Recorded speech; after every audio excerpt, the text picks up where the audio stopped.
تو قرآن پاک کے اندر اللہ تعالیٰ نے بار بار دو لفظ بولے ہیں، وَأَنِ اسْتَغْفِرُوا رَبَّكُمْ ثُمَّ تُوبُوا إِلَيْهِ، استغفار اور توبہ، استغفار اور توبہ، اللہ تعالیٰ نے دونوں لفظ استعمال کیے ہیں۔ وَأَنِ اسْتَغْفِرُوا رَبَّكُمْ، اپنے رب سے بخشش مانگو، ثُمَّ تُوبُوا إِلَيْهِ، پھر اس کی طرف توبہ کرو۔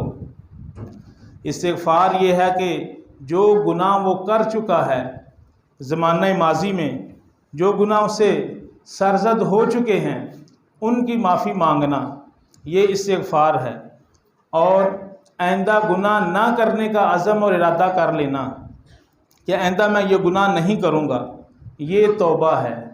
تو اللہ تعالیٰ نے استغفار کا بھی حکم دیا ہے اور توبہ کا بھی حکم دیا ہے، دونوں لفظ اللہ تعالیٰ نے بولے ہیں۔